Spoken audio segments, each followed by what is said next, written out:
Hello, you are watching Target with Himanshu. LT grade भर्ती की बात कर लेते हैं। नियुक्ति प्रक्रिया में तेजी लाई गई है।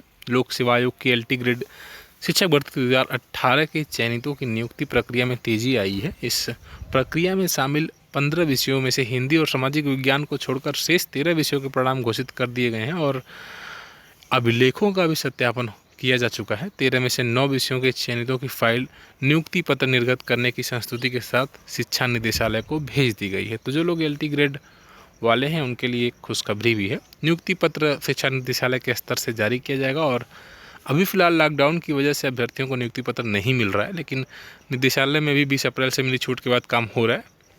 फाइल मिलने के बाद की प्रक्रिया इस दौरान पूरी भी हो जाएगी। लॉकडाउन समाप्त होते ही कॉलेज आवंटन कर नियुक्ति पत्र आपको जारी कर दिया जाएगा।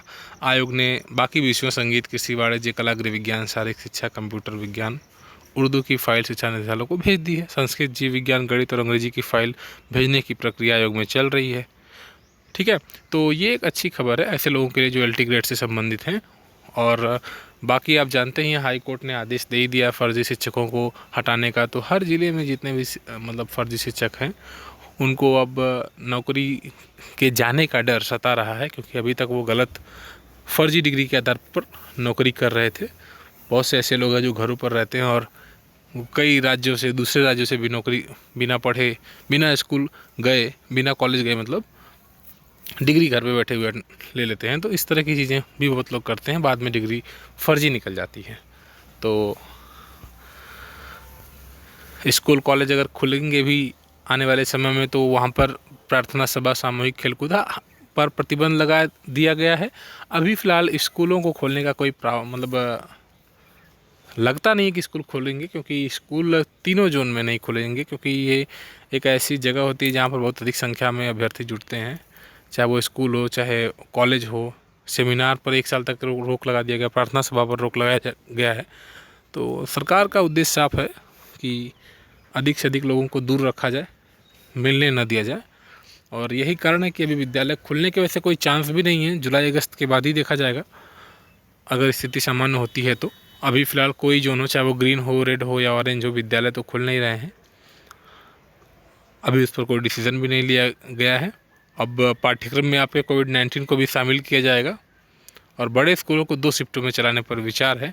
और कोरोना से लड़ने के लिए बम है नीम की गोली। ठीक है, ये भी एक रिसर्च है। तो आप ये तो यूज़ ही कर सकते हैं। हालांकि खाने में बहुत ही कड़वी लगती है, परंतु प्रकृति रोक देती है तो उसका निवारण भी करती है। और भारतीय जलवायु में ऐसी वनस्पतियाँ बहुत मात्रा में पाई जाती हैं जो किसी न किसी रोग का निदान करती हैं। ऐसे में कोरोना से लड़ने का भी निदान है। ये ताकत है नीम में। शरीर के वजन के अनुसार नीम की गोली खाने से भी कोरोना को मात दी जा सकती है।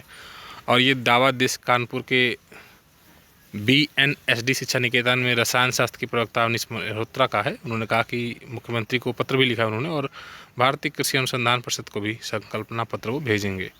उनके मुताबिक नीम की पत्तियां कोरोना का खात्मा कर सकती हैं। नीम की पत्ती में NIM76 एंजाइम होता है जो कोरोना में मौजूद period basic amino acid flying enzyme यानी पर बहुत अधिक प्रभावी है।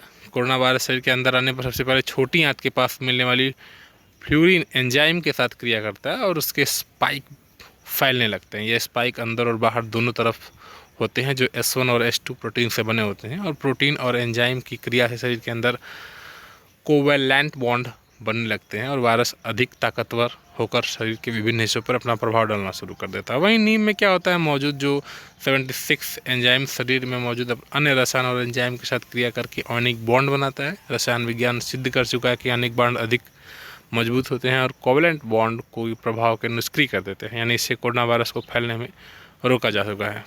ठीक है, तो फिर आप वैसे इसका सेवन कर सकते हैं। नीम की पत्तियां भी लोग तो खाते ही रहते हैं, अच्छा फ़ायदा भी करता है बॉडी के लिए। Thank you.